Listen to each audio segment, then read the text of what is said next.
Thank you. Thank you, Kara. I appreciate having us here. It's really fun to be on another next level webinar.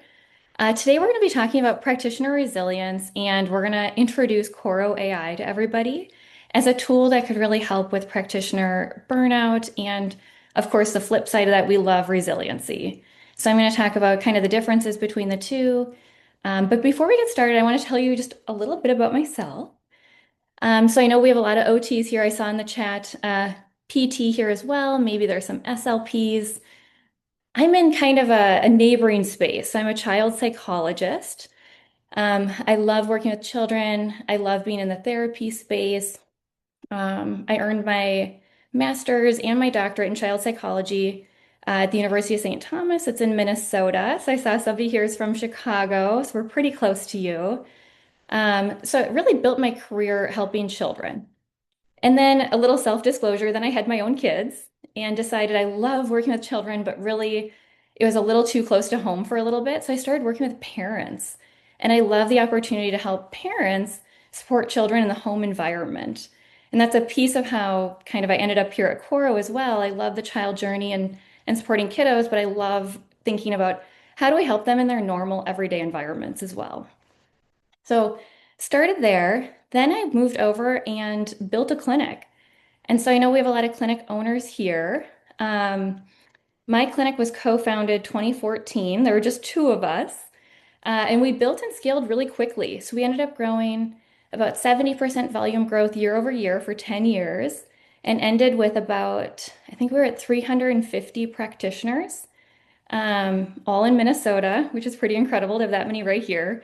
And what we did that was a little different is we focused a lot on the experience of the clinician, and that's what set us apart. So we had this really strong mission statement of building a community to strengthen the community. And the idea was if you put on kind of, the airplane where they say put on your mask before you put on the masks of others, we really thought about what do practitioners need to thrive. And if a practitioner's thriving, we know they're going to provide the best services for the kiddos or the clients they're working with. So we thought about everything from what benefits do practitioners need? That's one piece of it. So benefits, pay. Of course, you all deserve to be paid really well. You're doing really hard work. And then the, realistic side of there are limitations because of insurance, reimbursement rates, et cetera. But how do we pay people really well? But then there's so much more to it. So we thought about, how do we provide the best, kind of world-class training?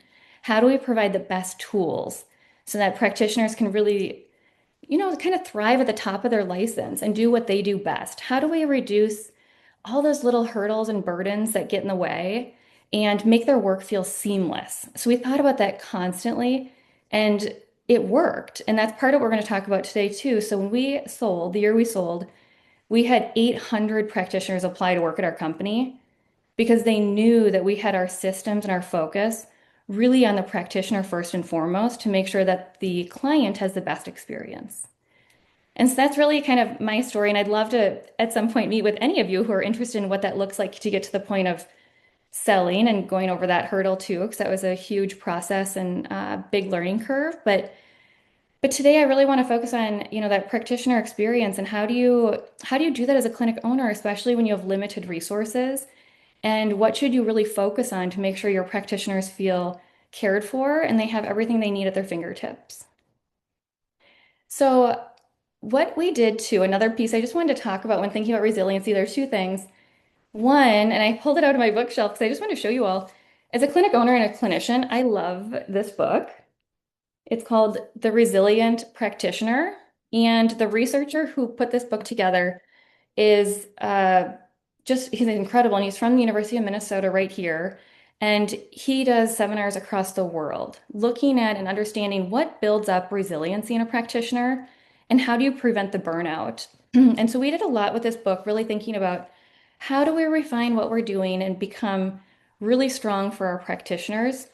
And there's a piece in here that I just love. It's called the greenhouse effect. And I love that imagery of thinking of your clinic as a greenhouse and how do you help your practitioners feel alive and thriving? Because I know you've all seen it in your clinic when somebody's alive and like really feeling passionate about their work, they're the ones that get the kids feeling passionate about the work too. And that's truly what we want for all of our practitioners. So I love Love this book. And for clinic owners, there's a quiz in it that your practitioners can do to really see how they're doing when it comes to burnout and thinking about burnout prevention and resiliency. And it really can inform you on ways that you can step up and really support your practitioners more. Um, so I love that. We did it every year at our clinic, and it helped us really start to identify areas we could do better. And we were constantly trying to improve and fill in those gaps. The other thing we did that we talked about a lot, and it was so simple, is just, I'm sure you've all heard of the Love Languages book. And of course, that's a little bit more for like romantic relationships, but the principles are so solid. We all like to feel loved and appreciated in certain ways. And those five categories in that book really ring true. So at our company, we thought a lot about, how do we use our words to help people feel appreciated? So thinking about the words of affirmation. And I don't know about OTs, but I know for behavioral health, words of affirmation, that was like the top, more important than anything else we could do. Therapists love to hear that we see that they're working hard. We know that they're doing the best they can and that we really appreciate them for the hard work they're doing because they're making an impact. And so, words of affirmation, that was always really big. Gifts, this is where, and we can talk about it later too, but I see Korro as a gift you can give your practitioners to help reduce some of the workload they have and the burden that they're experiencing to help them with resiliency. There's also quality time. And quality time can be even little moments. Like I picture if a practitioner has an extra 5 minutes, to me, the quality time, because something's created efficiency, is going to get a cup of coffee and saying hi to a friend at work. Like to me, those are the little moments that build up resiliency and make us want to come to work every day and feel full. And then there's acts of service, so helping one another. That could be, again, AI stepping in and helping and being kind of that acts of service for you. And then the only one we always skipped was touch, except for like maybe a high five here and there. But that's the only love language that can get a little bit dicey. So I would skip that one. But really thinking through, I keep bringing up resiliency. And we're going to talk a little bit about Korro and how this could build resiliency. So when I think about resiliency, I think about adaptability. I think about the ability to have a tough day and to not only recover, but to keep going and to learn from whatever happened that day and to become a stronger practitioner. I mean, that's the ideal, right? And so we have to do a lot to foster that, including, having workplace safety and having people feel like they can take risks. And what we want to watch for is that flip side of the coin, and that's the burnout. And that's where we see, people feeling exhausted, maybe appearing, you can see when somebody's burnt out. They look pretty detached at times. And what that does is that, of course, reduces effectiveness. And it reduces the ability for that person to step up and help the kids that they're serving. So we really want to watch for the burnout. We want to have a culture at our workplaces, even if it's only you and one other person, where a person can say, like, I need a break. And for you to say back to them, take a day off. Like, you need a day off. Like, let's regroup. Because we really need to make sure we're in a safe space where we can actually recover and keep going because we all have a really important role. And just a quick story about our company. So we started doing a lot with resiliency and created a whole curriculum around it because COVID was hard for anyone who owned a clinic during that time. That was very stressful for a bit, not sure, you're kind of not sure, are you going to be able to move forward? And then a couple months later, our clinics are were downtown Minneapolis, and George Floyd was murdered. And so we had this really intense time across our whole community with our clients, our practitioners. And it was this layer over layer of everything happening in our community that we really need to figure out how do we support the people that are making a big difference. And during that time frame, the Minnesota Department of Health did a quick survey. Every for every practitioner, so social workers in my space, behavioral health, so social workers, behavioral health counselors, psychologists, and the average turnover was 18 months. And people weren't just leaving their job to go to a different job, they were quitting the field. And so we had a significant problem. And that's part of why we really moved over to this idea of more and more resiliency training, because we didn't want people leaving the field. And I don't want any of you leaving the field too, because I know things can get really hard right now. And I know reimbursement is abysmal for OTs. And we need to find ways to pull together and push through because it is hard right now. And it's really important to spend the time thinking about resiliency and how you can step up to help your team. So thinking about all that and then thinking about, when I first started in this field, things were different. There were fewer demands on practitioners, and now we have a lot of requirements when it comes to paperwork, different things we need to do. When I started, we didn't have EMRs, didn't exist. So that's a huge shift in just what's required to put in an EMR, and insurance panels have a closer rein in on, what we're documenting and what has to be documented.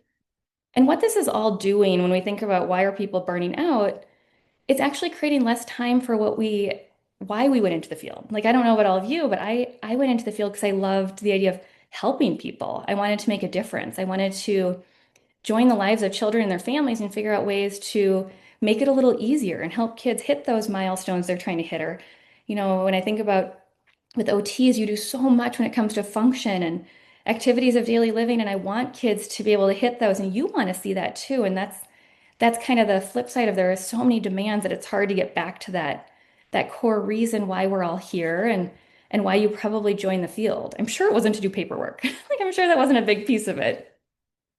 So, in thinking about all that, and I'm here with Korro, and part of why I'm here with Korro and why I jumped over to this company after the sale of my company, kind of twofold. I love working in the pediatric space. Developmental psychology was always kind of my bread and butter, but I love thinking about children, how to support them and their families.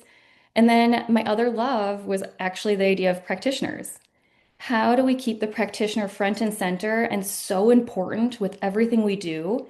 And especially now being a part of an AI company, thinking about how do we make sure all of you are the most important part to deliver that care?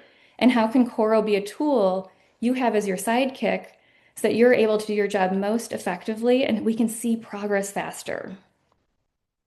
So I'm going to get into kind of the three reasons I think Korro is a great resiliency tool. Before I do that, I know we're all kind of at different levels of understanding of AI. So I'm just going to do like a quick simple version of how I describe AI and the differences.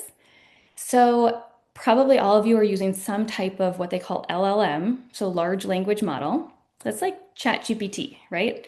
So that's anything, think about the words. So, large language model, it's using our language. So, it's using our words, whether they're verbal or written, to help make our jobs easier. So, a lot of EMRs, a lot of apps are using LLMs to really use words to make things simpler. And I think the most common one we hear about is, listening, that ambient listening of a note and then summarizing it. Well, like many of you, I've worked with children. You cannot just listen to a session with a child and summarize what happened. There's no way because kids explore the world through movement, through touch, through play, and so much of it you can't hear, but you need to see it, right? And that's where Korro is really different. So we have the LLMs. Korro has another type of AI also, and it's called computer vision. So CV, computer vision. And it is kind of what it sounds like. So it uses the camera on your device, like your phone or an iPad. And what it's able to do is analyze hundreds of data points in any given moment. And with that data, it can start seeing and understanding a child like you would. And so this is really important to understand that Korro is this multimodal AI where it can see and hear a child like a practitioner, not just hear the child. And that really is what's different about Korro. So thinking about kind of these three areas where Korro, I think, is a resiliency tool. The first one's data collection. So like I just said, Korro can collect so much data in any given moment. And what this can do when a child's interacting with Korro, the practitioner can also, if they want, collect data, but Korro is collecting so much data that you could have probably 50 to 100 practitioners in a room, and they wouldn't be able to collect all the data that Korro is able to collect in that moment. And then Korro distills it down to the most relevant, important data that you need to do your job. And the reason this is important and why it helps with resiliency, this helps you see in the moment, is this skill working, the intervention we're doing? Should we pivot? And then not just in that moment, but kind of longitudinally too, how is the child doing on these different skills? What skills do they need additional support? And where might they be regressing? And we might need to try a different intervention. And so what that does is it reduces some of that mental load we're all holding as practitioners so that we can be more present in the moment with the child we're working with or the family so that we can do the part of the job that we do best and then have the data at our fingertips whenever we need it. So data collection is one reason I see Korro as a resiliency tool. The second one is our home program. So what Korro does, Nicole will show this in a minute. Korro uses your treatment plan or your practitioner's treatment plan, and then it distills it down to the skills needed to hit the different objectives in the treatment plan. And then it creates a program. And so children bring the program home. You just click, send it to the parents, and the children can start practicing their skills at home. You always have control over this program. You can tailor it, you can change it, you can do whatever you need to do with the program, and it automatically creates a program. So some people just leave it as is and move forward. And what you can see there when you send it home, you can see when the child practiced, how much they practiced, what skills they worked on, and you can see their progress with those skills. The reason I think this is a huge resiliency tool, and I don't know about all of you, I used to create home programs and I would think about every kid. I would create a unique program for each of them, what I wanted them to work on. And then I had to schedule time with the parents to make sure the parents understood what I wanted them to work on. And then I'd have to print some worksheets. And then I'd sometimes even create like a star chart for the child to practice. And I'd send it all home with the hopes that maybe they'd bring it back and we could review it the next session. And this is all assuming that I remembered what I sent home for each kid without having to review my notes, which I'd have to do because it's hard to track it all. Now it's all simplified. It's all through the Korro app. It gets sent home automatically. They can work on their skills. And we've done a study, we did a study not too long ago with Boston University, and it showed the difference between a practitioner sending homework home, like I just described, where you do it all manually, versus sending Korro home. And children practiced up to 400% more using Korro. And we know the more you practice at home, the faster you're going to see gains. So it really kind of hits home how important it is to send Korro home. So to me, that's another resiliency tool. So we have the data collection, we have our home programs that are pretty effortless for you. You don't have to do much. And then it brings us to number three, the third one, which is I see this as restoring joy. So when you start seeing children getting better and you have less of that administrative work, you have the moments to kind of feel that restoring of purpose or why you went into this work. And to me, that's part of resiliency. And so, kind of in summary, yeah, again, it's the data collection, the home programs, and I want all of you to have that restoring purpose. And I want that for your practitioners too.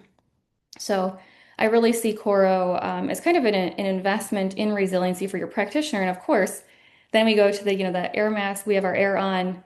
It also provides great outcomes for the clients and for the kiddos you work with. And so it has kind of those two benefits.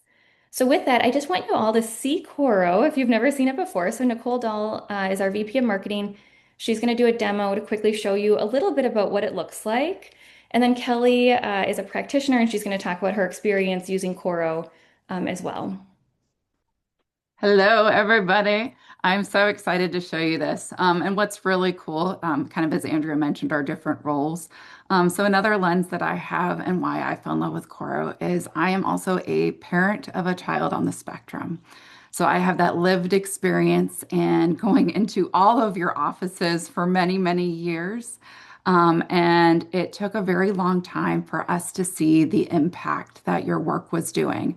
I felt like as a caregiver, not having that background knowledge, I didn't understand the why behind everything that you're doing. And that's one of the really special things about Korro, and I'll show you that in just a moment. But Korro really was built by practitioners for practitioners. And we believe that every child deserves to be seen, even when they're at home. And so we're going to walk through how easy it is to set up a client program, the different gamified interventions that we have, how real-time data is captured, giving you those provider insights and carrying over into that relevant home program for kiddos. This is some of the magic that's behind Korro. So this is how easy it is to set up a program. Lovely little slideshows when sharing here. Sometimes they go awry on us when buttons overlap. All right, so all you have to do is paste in a goal from your EMR. These can be dressing goals, they can be handwriting goals, they can be self-regulation goals. Here we have a dressing goal. And then Korro's AI is going to analyze that goal and break down exactly which skills are needed to achieve it. You can always add additional goals or take them away using your clinical reasoning. And from there, the program will set itself and deliver a gamified intervention plan for the child to practice those skills. And this is what those look like. So the children get an immersive daily mission or the child's journey. We created a whole other world for children to practice in because we understand that life on Earth can sometimes be hard. Kids are always given a choice of two games to practice during the daily mission, so that way gets their buy-in. And as they play, they're going to unlock different outfit options. We know that kids get excited about customizing their avatar and things like that. So it's really gamified to make practicing their skills fun. I don't know if I've ever met a child who isn't like, no, I'd rather not play games versus doing regular homework. And then this is what some of those games look like. As Andrea mentioned with the computer vision, it tracks the child's movements in real time. So you can see the child isn't wearing anything and they're controlling their avatar in real time. Also, what's really fun is if they're doing the movement incorrectly, there's going to be prompts, either verbal or auditory cues that give them those reminders on how to do the movement correctly. There are a wide range of skills that can be practiced from, asymmetrical bilateral coordination to finger isolation skills and working memories.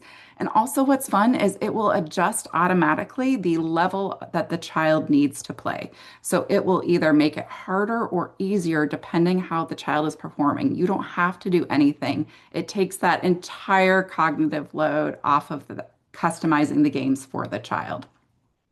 And this is the magic. So as they're playing, it's capturing that real-time data on the back end.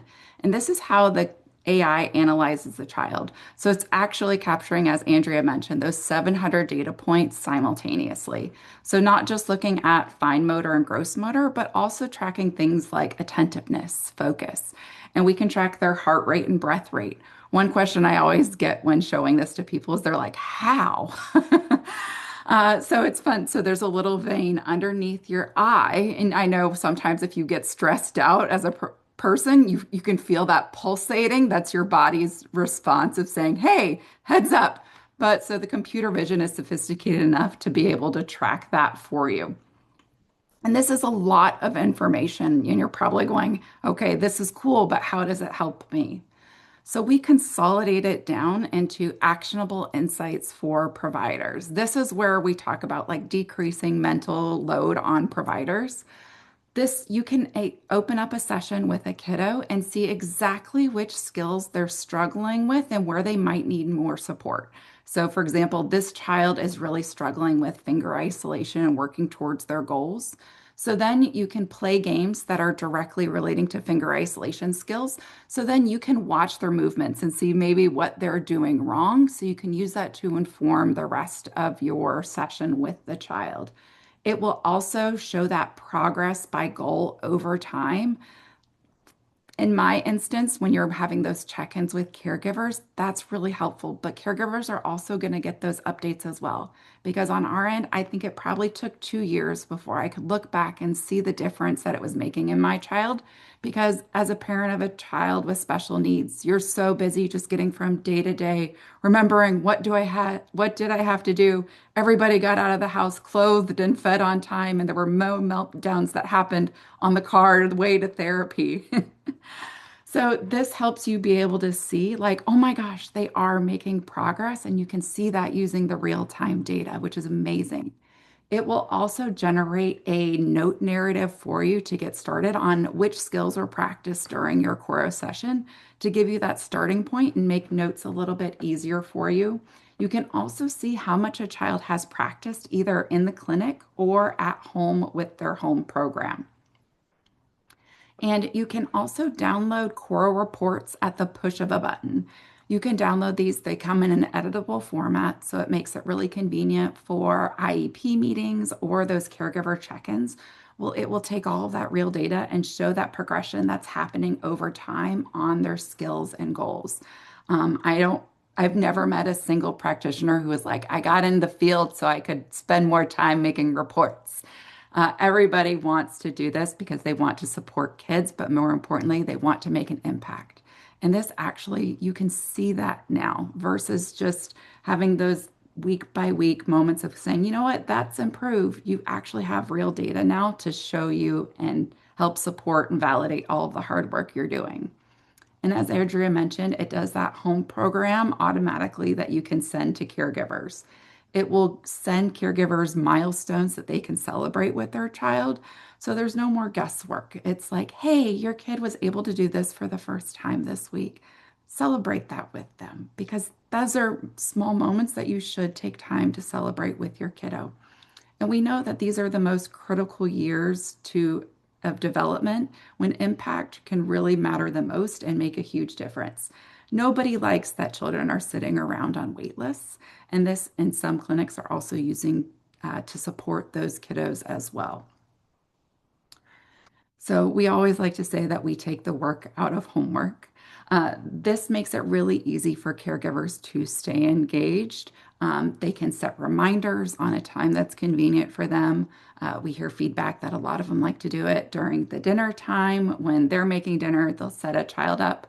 Again, it works on any phone or tablet, Apple or Android, so accessibility isn't a huge concern. It can work as old as like an iPhone 7. So it doesn't have to be the latest and greatest. It just has to have that front-facing camera.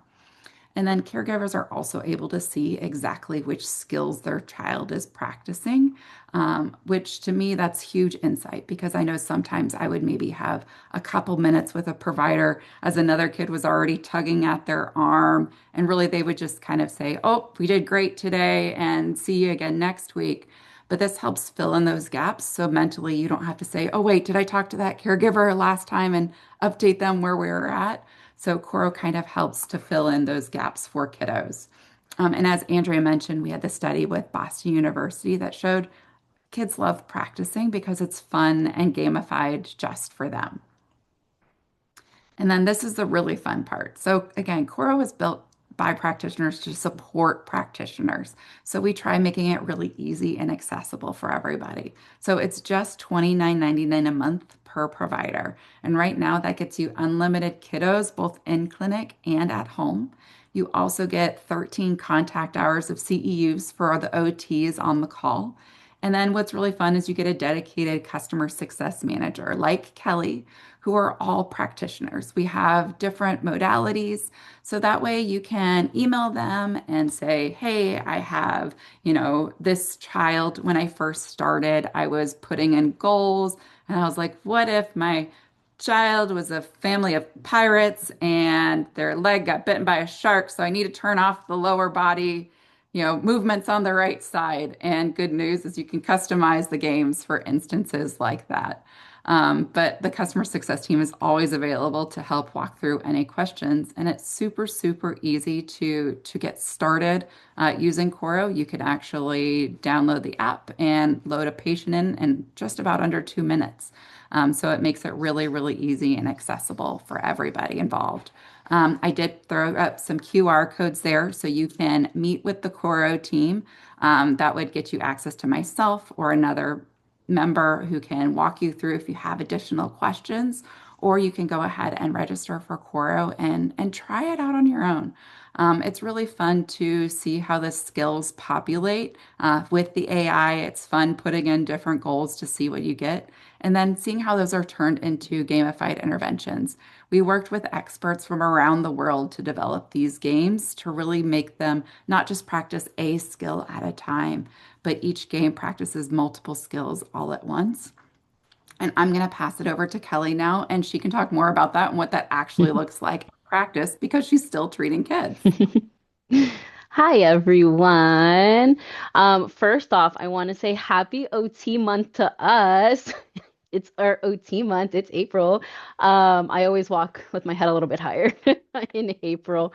So like Nicole said, I am a pediatric occupational therapist, but my role with Korro is a customer success manager.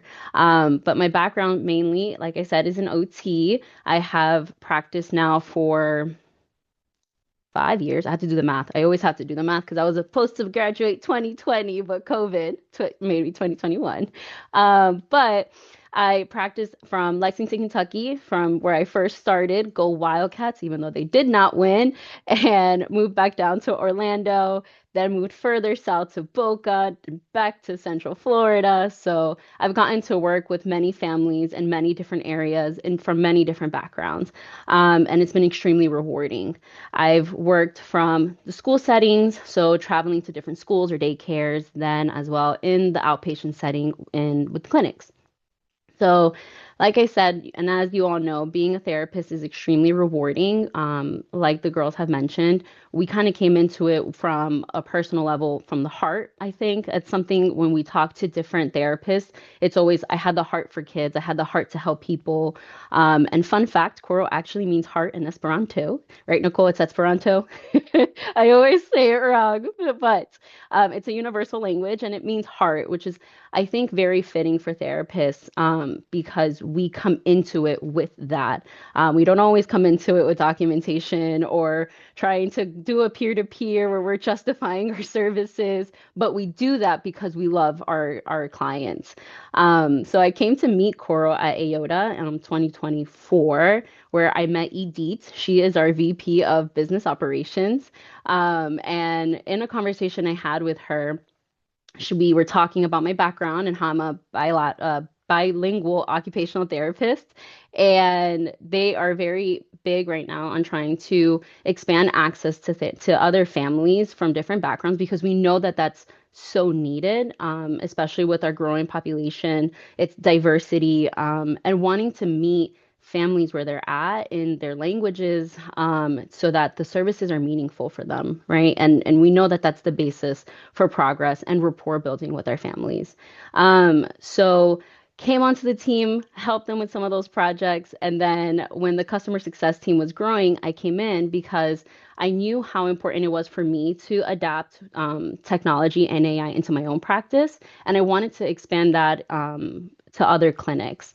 And what's really interesting about our team is that we are all therapists. So there's OT, speech on our team, so that we get to sit down with other clinicians and really work things out on a clinical level, not just, okay, here's Korro, here, use it. It's let's sit down, let's collaborate together. Do you have a child with CP? Do you have a child with ADHD? Okay, the child has a combination. Let's maybe think of different ways we can tailor it. What skills are they having a hard time? Let's work through that together. We really want to partner with you all because we too have that heart and love for kids and wanting to see them succeed. And with burnout, we are learning how technology can really be used, like Andrea said, as a tool to help us to continue to provide services and quality services where we're not getting bogged down with the documentation, with the insurance, with, man, wait a minute, I forgot to write down how many trials did I do with them? How much? Oh no, how much help did I have to give them? Because you're just constantly in the moment. You want to be in the moment versus having pen and paper and saying, okay, I did this 6 times, they did it this many times, they did this much percentages. So when you're playing the games, it's analyzing their performance and it's getting that data in a way that you then can look back on it as a therapist and say, oh, I need to actually work more on finger isolations because little Johnny's having a really hard time. Or, man, I thought Johnny was doing a good job, but he apparently was looking away a lot because he scored really low on attention, right? Those like quick moments where they look away. So it's been extremely helpful in integrating that technology into my practice so that I can live in that moment with the client and really build that rapport. Yes, there's a lot of features in Korro that are really important, but I, as a clinician, have found that what it has helped me do is stay present in the moment with the child while we're still working on therapeutic games and in a means that they enjoy. We know that kids love technology. We know that their brains are functioned with technology in mind. So I love to give this example of a buddy of mine. He's in 5th grade, super big gamer, loves it, but he really struggles with finger isolations of the other digits, right? If he's holding he likes to play like the Wii, he's only working on his thumbs and maybe some index, right? But his others they're struggling. So we were playing Glacier Hops where you had to do isolation of the fingers, and he's very competitive. So I did it first. I showed him how tall my bars got because it shows your percentage. And then he's like, I'm gonna get it, miss. Watch. And he starts going, and he started really struggling. And he turns to me and he goes, Miss, why is this so hard? And sometimes he's too cool for school. At first, he's like, I'm gonna do this, and then struggled. And that moment really offered an opportunity for me to have a conversation I had already had with him, right? We play with putty, we play with rubber bands, we play with grippers, we play with the little scissor thing. And he would always not want to do that. He never connected with him why we were working on it until we started playing the game where he himself is seeing, wait, I'm struggling. And he gets to see the bar and see, man, it didn't go as high as Miss Kelly, but why? Miss Kelly's fingers worked better, something of that line. But it's because I met him and I did it in a medium that was meaningful to him. And we know from like the kawa, the mohos that we learned in school, it all has to be meaningful for a child to get that intrinsic motivation, for that child to see meaningful progress. Um, and I like to say that that's a moment I put in my piggy bank because there was this one trend going around that says, you are rich when. And I saw a therapist say, you are rich when you see a child do today what was hard for them yesterday and do tomorrow what's hard for them today. So there are little moments that I go, oh, that's a piggy bank moment to know that I am rich. I might not have a mansion, but my piggy bank is full of moments as a therapist, getting to see the child progress. And I've gotten to see that a lot with Korro because of those small little moments, whether we're having a dance break with Alfie, whether they're seeing their bar go higher, or sometimes the kids will run like Alfie. Alfie runs with his hands behind his back and will run around like Alfie. Whatever it is, it's those moments that I think help me see the depth of how important it is to integrate technology just in general, but also it being meaningful for the child, meeting the child where they're at in their interests and what they love. So I hope you guys get to try. It's extremely fun. And if you guys have any questions, you can always reach out to me. And I love talking to therapists. So again, try it. Thank you, Kelly. And we have a little extra time, so we were wondering if anybody does have any questions and want to ask us anything about resiliency or about Korro in particular. Could you talk a little bit about how you can use Korro with RTM? I know there's a big push with that out and about, and some of our therapists are dabbling in it that we work with. Could you talk about that at all? We really leave that up to the clinics to use Korro as a tool if they want to in that way. We provide, of course, the home program. You can see the skills, you can see the time and the days that the child practices. And so that's how people, I believe, are using it at clinics. They're using the reports to be able to kind of use their clinical judgment to figure out how and when to bill those RTM codes. And do you have very many that are using it for RTM? We have some in the pediatric space. It's complicated, I would say. Not many states are reimbursing to our understanding, but we don't look into it a ton since it's not our primary focus. Our real focus is helping children practice between their sessions and to see those gains. But, um, some states it works great, and we know those practitioners are very pleased with it. And then other states, it doesn't go Yeah, so through. well, So it's complicated. awesome. I hope it changes for everyone. Andrea, I'll let you answer this next question. Can this be used to support emotional development? I like that question. So we have at the beginning of the games, it's pretty cute. Elfie starts off, or you start off with the child, and you get to select between 6 emotions. We're gonna have more eventually, but helping kids really understand their core emotions. Once they select their emotion, it goes to kind of a thermometer, so figuring out how intense the emotion is. And what we built into it, and it gets a little long at times. We are trying to condense it a little bit, but at the different levels of the emotion, helping kids learn different language to describe different types of emotions. So let's say a kid picks that they're mad or angry and they pick a 5. Cora will say like, whoa, that's really mad. That's like furious. to help kids start understanding feelings. Because what we know is that when a child can identify their own feelings, that's when they can start building more skills around empathy and understanding how other people might feel. And so it's really important to have that internal awareness of your emotions so you can understand the feelings of others. And then we also have some self-regulation exercises, and we're definitely going to add more to the pool. But for example, we have breathing and progressive muscle relaxation. So it's a building library, and we're always, working with our current clinics to figure out what are the next best games that everyone wants right now to really support your caseloads. And so that's kind of a fun part of Korro too. Any clinic using Korro, we really are trying to use collective knowledge to figure out how can we really push the needle forward. If I can share a moment a therapist had as far as social emotional development, a therapist told me a wonderful story. So the deep breathing activity is done through like a bubble wand that the kids will breathe in and they breathe out and they create bubbles.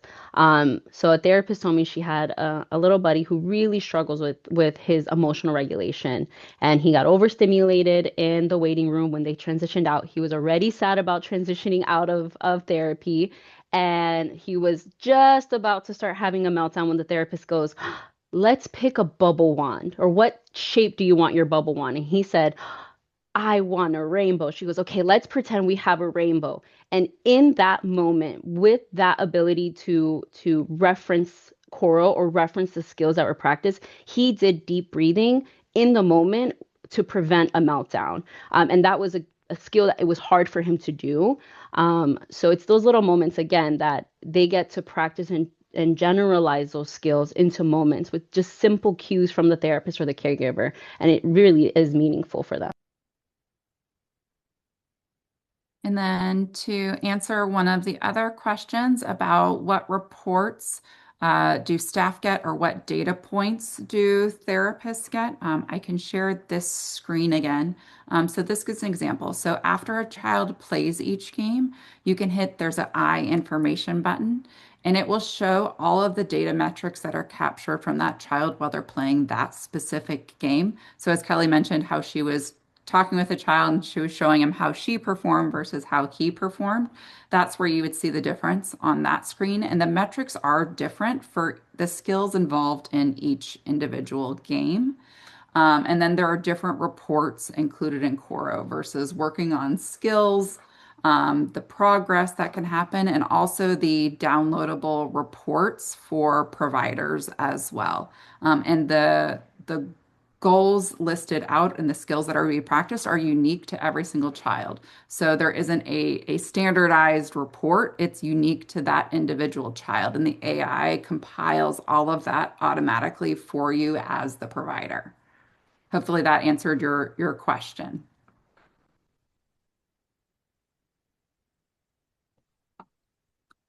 And then, Kelly, the ability to use this in small groups. Yeah, so Korro right now is at there is no multiplayer. However, what we have heard from some therapists who do small groups is while a therapist is working with one child, and they'll set up Korro with that child's account because it prompts the child with visual and verbal cues. So if she wants child A to do some warm up, she'll put Korro, they'll play some finger isolation games or they'll go through the daily mission while she's working with another child, and then she'll have them switch. She just has to switch the accounts so that the data gathered is going to be with the appropriate child. And then what's really beneficial with small groups is that because you're able to get some like blurbs of documentation, like little snippets, it helps her too with documenting two kids at the same time because she can copy all of the little blurbs that it made and then put them into her EMR. Okay, and then we have two other questions. So Laura asked, are we able to offer a free trial as a gift to all of you? So we are actually going to be attending at AOTA. So they are putting together a next level OT meetup on that Friday evening. I believe it starts at 6:30 at the Westin. So we'll extend the code to all of you today as a part of that fun special event. So when you're going through the process of signing up, there's a spot to apply promotional code, and I'll put it in the chat for you to enter there, and that will get you a free month of access to Korro. And then, are there any practices using Korro to help as additional revenue options for their practice? Yes, we have some clinics, as Andrea mentioned, who are using it to get reimbursed for those remote therapeutic monitoring codes. We do also have some cash-based practices who are choosing to bill for Korro as an add-on. We've heard that clinics are charging anywhere from $10 to $50 a month per family just to have access to Korro because of the level of support and clarity that it can provide to the families that they serve. The other way we're seeing boost in revenue too is since Korro can help kind of reduce the number of provider-led sessions too. So sometimes people, instead of 4 times a month, they'll do in person 3 times a month and have Korro supplement. They can actually get more clients into the practice. And so it's reducing some of that workload, but also boosting revenue too.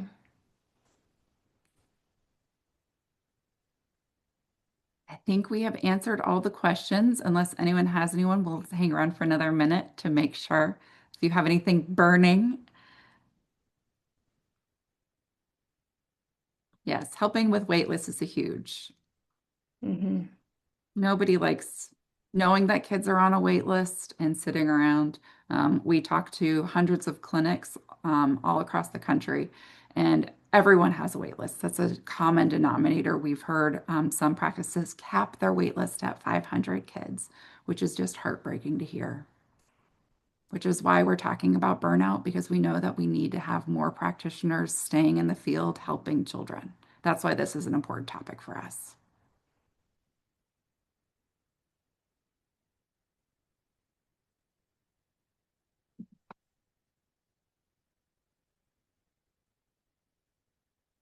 Well, thank you all for having us today. It looks like Kara's kind of Hello, in and out, but we so we all appreciate this froze up.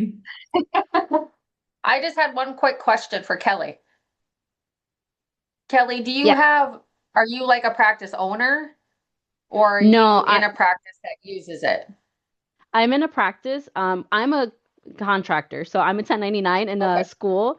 But I do use Korro, and before I jumped in, I was using Korro as well, because I saw the value of it at AOTA. So I wanted to use it for my kids and introduce it, and put it into my practice because I knew it was going to help me, and it did. And just out of curiosity, I know you talked Hmm. about this a little bit, but what would you say like are the top benefits you're seeing from parents and kids and how it's impacted your practice? Just a kind of final sound from a Yeah. therapist perspective. Yeah. So the first thing is that rapport building. My kids, I don't know if it's just unique to my population, but they love video games. They absolutely love it. So when I was able to introduce it, because I would try not to bring like my Wii or anything in, but when I was able to bring in a game that they liked, that challenged them, but was therapeutic, and I got to see that data, it built my rapport with them. It gave us different activities to do, and that's the main thing I enjoyed about Korro. As far as home programs, I think what has been so helpful is that it's interactive and the parents want their child to play because it's fun. It's not, oh my gosh, I'm gonna have to sit down with them and I'm gonna have to do like an ABC chart and they're gonna melt down, right? So there's a game where they can point to the camera and they connect like different meteors so that the laser, you know, bursts them. So, or they can trace it on the phone or on the app, on the iPad. So it's interactive. There's less meltdowns for the parents. And what's also interesting, Andrea mentioned it, but as a therapist, you can turn off or on games that are difficult. So if the parent comes to you and says, man, this game was really hard and little Johnny got really frustrated, then you as a therapist can say, okay, cool, let me take that out real quick. And let's create a program that's easier for them. And then the parents also like that it reminds them. And as a therapist, I think this is so valuable. They get push notifications based off their own routine. So when they sign in, they can decide, okay, we're going to do it in the morning before school or after school. And they even get to pick the hour that push notification comes through because we know if it doesn't fit in the caregiver's routine, it's not going to be successful. So yes, we have the kids in mind, but it's the family, really. You need to be family centered with carryover. And I think that Korro has really succeeded in that and continues to succeed in that. We talk to caregivers. Sometimes we even talk to the kiddos if the caregivers are okay with it so that they can tell us, what do you want to see? What do you like? What is going to be beneficial for you at home? So I think that has been phenomenal in the success with the progress in some of my kiddos. Awesome. Thank you. Appreciate that. Thank you all for spending time with us today.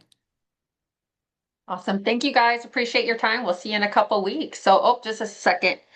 Does anyone know if use of AI in practice is being introduced in OT schools? Just curious. I know it is introduced as a tool of the OT student. We're in a lot of schools, and so we're successfully in the schools too. So I think there is a huge opportunity to introduce Korro to support more students too.